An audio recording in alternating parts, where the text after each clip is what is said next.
Hi, and welcome to 10 Kids, 2 Docs, Parenting Insights from Pediatrician Moms. I'm Dr. Sylvia Bank.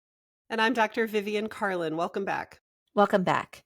We are going to tackle a topic today, a parents under pressure topic about special education and children with learning disabilities. This is going to be a high-level 20-minute or so primer in how to start thinking about special education for your child if and when you have concerns. Great. Let's jump in. Welcome to the 10 Kids, 2 Docs podcast. Seasoned pediatricians and longtime friends, Sylvia Bank and Vivian Carlin have counseled thousands of parents and are raising 4 and 6 kids, respectively. Join these doctor moms as they incorporate fun and their combined wisdom and experience to share parenting insights for anyone looking for practical and trustworthy guidance. Please note that this podcast is not intended to be a substitute for professional medical advice, diagnosis, or treatment from your doctor. Okay, so after either the teacher or the parent has suspicions of learning disability or needs for special education, and the full and individual evaluation is complete, what are the next steps? What can parents expect after that when having the meeting with the school and the teachers? Yeah, so we talked about that once that evaluation is complete, the school needs to schedule a meeting to discuss the results within 30 days. And in Texas, that meeting is called an ARD, which is our Admission Review Dismissal. An ARD. That is not the name that's used in other states. In other states, it might be referred to as the meeting of the IEP team or meeting of the special education team. But for simplicity for this discussion, I'm going to refer to that meeting as an ARD. So the ARD committee, it's a group of people, including the parent, that are going to come together. And on the initial ARD meeting, we're talking about the A piece, the admission. Did the child qualify for admission into special education? We're going to continue to have ARD meetings throughout this child's special education journey, but most of years they're going to be review. We're reviewing their special education journey. And at some point, when their goals have been met, we're going to have an ARD meeting that's to discuss dismissal. Like maybe they no longer qualify for special education services. That would certainly be our goal. So anyway, all that to say, that's why you hear the term thrown around of the ARD meeting. Did you have an ARD? When is your ARD? Have you had an ARD? That's what it stands for, admission, review, and dismissal. And the ARD committee is going to involve a whole group of people. It generally involves somebody, administrator from the school, anybody that was involved in the evaluation. That can be the psychologist, that can be the speech therapist, the occupational therapist, anyone on the team that evaluated the child. It will also involve the teacher or teachers, and it will involve the parent, and then it will involve the special education coordinator or people that are also representing the special education department at the school. All of those people are going to come together to review with the parent the FIE and the results, and then as a group decide if the child qualifies for special education services and how to proceed. Okay. Is the FIE review and the ARD, are they the same meeting or are they two separate meetings? Yeah, it's the same. So ARD, anytime there's a meeting with the special education to consider special education services, it's called an ARD. That's just the lingo. Sure. We're So scheduling sometimes, so the very first one, the ARD is scheduled to review the full and individual evaluation, but subsequent ARDs may be to assess whether or not they need a review of their special education services or they no longer need special education. So the first ARD reviews the FIE, but subsequent ARDs do other things. Absolutely. Correct? Yes. Okay. Yes.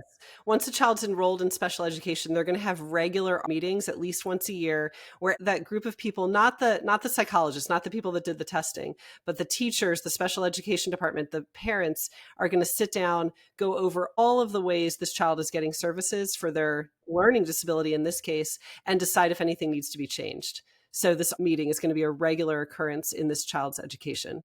We talked about the mandate of the 60 days for the evaluation and the 30 days for the meeting. Is there a mandate for the interval between each ARD, or is that just set based on the needs of the child? Oh, yeah, that's a great question. So every child in special education is required to have an annual ARD. So again, going back to IDEA, the Individuals with Disabilities Education Act, it does mandate that any child in special education requires an annual ARD. But this is another important thing for parents to know. A parent can call an ARD at any time. So, let's say my child starts, I don't know, 7th grade, and they're now at a higher level of math, and they've already been diagnosed with a learning disability. And I'm seeing a huge discrepancy in their ability and what they're doing with how the leap between 6th and 7th to math. I could call an ARD, and then we will meet again and say, hey, I think we need to change services for math. Can we go over what's being done for math for this child and potentially make changes, right? So a parent has the right to call an ARD at any point. Is there an interval where reassessment needs to take place by? Yeah. So when a child qualifies for special education, they will qualify for 3 years at a minimum. So every 3 years is when a reevaluation occurs. There are some situations where if the parent and the school agree that the reevaluation is not necessary, they can just qualify that child for another 3 years. But every 3 years, that question comes up of retesting. And the child is always entitled to the retesting, but it does require time out of class. So there might be situations where a parent would say, I know my child's going to continue to qualify for dyslexia or for whatever learning disability. I don't want them pulled from class for the testing. Let's just qualify them for another 3 years. Okay, so when this initial ARD meets to go over the FIE, the psychologist is going to go through step by step what they discovered in each round of testing and every interview and every observation in the classroom. They're going to go over all of that. And then there are criteria that need to be met to decide if this child actually has a learning disability. If those criteria are not met, then the child cannot be enrolled in special education. So you have to qualify to get these services. Every parent should be happy if their child doesn't qualify, right? It's nice for them to perform well on these tests and to know. But if you suspect learning disability, in some ways it's a relief when they do qualify, because now we've just opened the door for lots of services that are free to the child that are provided as special education services to the child. Do you ever see where they don't meet a threshold of special education services, but some other services are given? Yeah. So, for example, most schools have different reading groups. All of the schools are doing some type of testing, whether it's internal to the school or statewide, that is monitoring a child's reading progress. And most of those are set up where there's flags of, hey, a child didn't meet the standard that we expect on this annual or biannual testing that we do for reading groups, and have systems in place to put them in a different reading group or give them extra attention with reading, if that makes sense. It's hard to speak about that like globally because it's not necessarily a nationally mandated thing. For example, I could talk more about in Texas with the STAR, and if you fail the STAR and what happens, and it does not necessarily mean that you have a learning disability, but it does trigger extra reading help, a certain number of hours of extra reading help, or it may trigger a certain number of hours of summer school for your child as well that you can opt into. You can be given extra help or services without actually qualifying to be a part of the special education program. Right. Okay. Well, So I think of it as if you have suspicion that your child's going to cross that threshold for crossing into special education through the diagnosis of a learning disability, then it really opens up a lot of options for ways that the school can proceed and intervene and give even more help. Right. No, that's good to clarify. Thank you. So in our first episode on special education, if you remember, we talked about what might prompt a parent to think that their child needs to be assessed for special education services. We talked about what that evaluation process looks like. We just spent the first half of this episode talking about the special education committee and how often they meet and what that meeting looks like. Let's now turn our attention to a very broad overview of what services a special education department at a school can offer.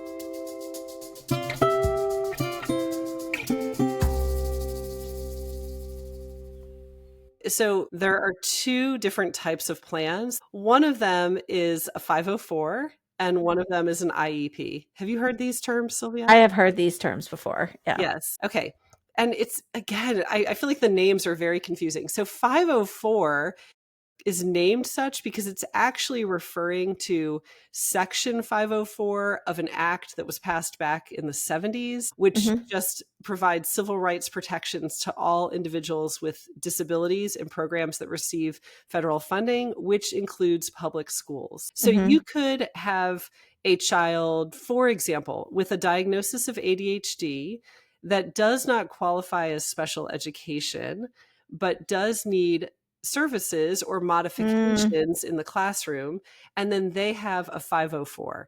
And that's sort of a separate path. With schools will have a 504 coordinator, and that's where we're talking about things like, let's give them extra time on testing, let's do small group testing, let them have some kind of fidget to play with their hands in class. There's all kinds of in classroom assistance or modifications that can happen on a 504 to accommodate children with some of the diagnoses. And there's some overlap. So this is where it gets tricky, but you'll hear the term 504. Okay. And just to state that again, so that's clear, schools will have a 504 coordinator, a program developed for supporting students that have a 504 that is separate from the special education department to accommodate students that require 504 services but didn't qualify as special education. And I think it would be great for us to do an episode sometime that is specific to the 504 and probably specific to the 504 and ADHD, since that's the majority of kids that we take care of that are on a 504. But for the sake of learning disabilities, when a child is diagnosed by their FIE, they meet the criteria that they have a learning disability, they now go into the special education group and they now get what's called an IEP. So here's our other acronym that's important to know when you're navigating special education. So IEP stands for an individualized education program. And that is required for every child who qualifies under IDEA for special education. And the IEP is going to specify the services needed to fulfill the child's right to a free and appropriate public education, FAPE. That's another acronym that comes up in this. And the goal for special education is to figure out subject by subject how to fulfill this child's needs in what's termed the least restrictive environment, right? So if you think of most restrictive as we're going to pull this child out of the classroom all day and they're going to be within the special education department in a small group, that would be the most restrictive setting. Least restrictive would be, what can we do within the realms of their IEP that has them in the classroom learning the same material as their peers, alongside their peers, right? Alongside other students. And just to make a very broad summary of this, that generally will fall into a couple of different categories. So one could be having a special education teacher go into the classroom during math time, for example, and give this child assistance with math. So they're going to have a helper alongside them while they're in their math time. And that often on an IEP will be something like for 15 minutes, 3 days a week, or whatever is laid out by the ARD committee. There will be somebody in the classroom helping this child with this learning disability stay on classroom level with their math. Or it could be, this child needs more support than that. We're actually going to pull them out of the classroom during math time, and they're going to be in a small group math class with the special education department that is geared towards their level for math, right? To help with their learning disability. With dyslexia, for example, it might be, instead of them doing their classroom reading time, they're getting pulled 4 days a week for their specific dyslexia course, which most schools will use some type of dyslexia course that has a different trajectory, a different focus on how they're teaching to read, and you work through different levels to qualify as getting through the dyslexia course. Yeah. When sometimes I hear the word one-on-one, what is a one-on-one? Is that the special education teacher assistant? And the other thing is called pull out. Those are the terms that we use in our area, where they get pulled out for certain things and they get a one-on-one for others, right? Okay. So the most common time I hear the term one-on-one is regard to an aid or a support assigned to a student in special education who needs help. It could be with behavior management, or needs that level of help with academic tasks. They need to be one-on-one. The term I hear is push in, where the special education department will push into the classroom. And that doesn't have to be one-on-one. That could be hey, I'm coming into the classroom for math. I have these 3 students. I'm going to be rotating around between the students, watching what they're doing, watching their notes that they're taking, answering their questions, right? Right. So Okay. the one-on-one, I think of that as tends to be more of an aid for a child that behaviorally needs more constant attention. That's not always Okay. true. I'm speaking very general on this, but that's No. That's good to clarify. the pull out. You're not going to stay on grade level for math. For example, we're going to pull you out and Right. you're going to have a resource math class with the special education department, probably with a small group of students that are on your level, and Right. you're going to learn together at the pace that's appropriate for you. Mm-hmm. Got it. Thank you for the clarification. Yeah. So I just want to take a moment to highlight the resources that parents might have. And I would point you to the American Academy of Pediatrics webpage, healthychildren.org. And I'll put a link in to this page in the show notes, where this is a really good introductory page talking about the individualized education plan and the 504 plan, a guide for parents. Basically, the summary is, as a parent, you know your child best. If you have concerns about how your child talks, acts, moves, plays, or learns, don't wait to raise them. Acting early can make a huge difference in your child's success in school and in life. So this kind of encourages parents to be an active participant in evaluating and looking at your child. Basically, this site does a very good job, first, of kind of defining what an IEP is and what a 504 is. And they talk about which plan does what, and they have a really great table on this webpage talking about children who need support, but not necessarily specialized instruction.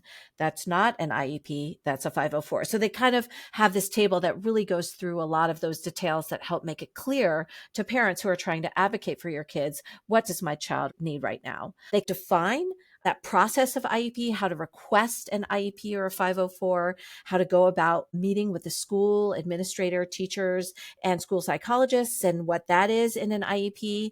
And then it talks about how to adjust the IEP or 504. If you feel like the plan isn't working for your child in school, how do you advocate for your child in changing that plan or adjusting that plan? So I highly recommend parents starting off, just check out this webpage and learn what the American Academy of Pediatrics has to say.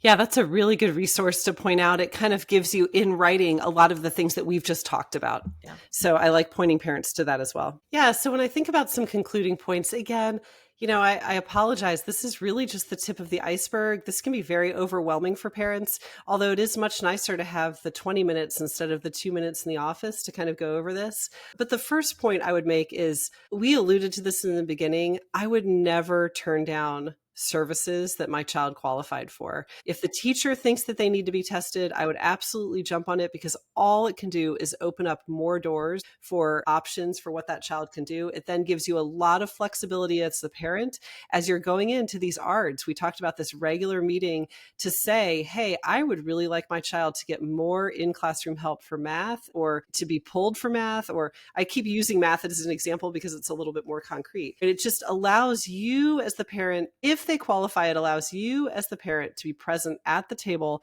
making these decisions about your child's education, which Right. is uncommon. You don't generally get the privilege of doing that. So I would never turn down the services. The other thing I would say is, according to data from the National Education Association, 15 to 20% of public school students in the US receive special education services.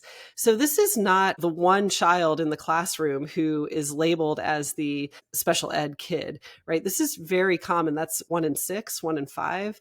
And I hope that our culture, because it's so common, it's more and more being normalized. I know there's still far away to go on that. So I think because of the high number, that there's a decreasing stigma surrounding these types of disabilities, which I think is good, because hopefully that's just opening up the services to more children that need them. The point that I'll make is that we do know in all of pediatrics, children have this wonderful neuroplasticity. And so if in those beginning years of elementary school, first, second, third grade, if we're starting to see signs that make us concerned about learning disability, it's so great to catch them then, because Z are just capable of taking information and rewiring even some of that brain connectivity in ways that change as we go into adulthood. So there's just so much hope around this early intervention and intervention of services. And again, go back to the point of, if I have a child that I'm concerned about or that I think would qualify for services, I would absolutely pursue this. Absolutely. The second thing that I like to always tell to parents when you have a child that has qualified for special education services, remember, these teachers are now the best advocates for your child, and they are doing an incredibly hard job. Yes. I mean, when I think about things that are in need in the world and jobs that are very demanding and underpaid, teachers is really high on the list. And I have said many times, if I really wanted to make the world a better place, I think I would have raised all of my children to be teachers. And I'm not sure I'm going to raise any of them to be teachers, but these people need to be advocating for my child as much as I want to advocate for my child. And I am always approaching those meetings with such incredible gratitude for what they were doing. In fact, I remember when my child that I got tested in first going into second grade, when she was tested, when she qualified as dyslexia, and I had been homeschooling her and had been noticing this difficulty in teaching her to read. I remember going into my first ARD meeting ever as a parent, going into that ARD meeting, them going over the FIE and the special education coordinator looking at me and saying, she's qualified as dyslexia, and what all of that means is that it is my job now to teach her to read.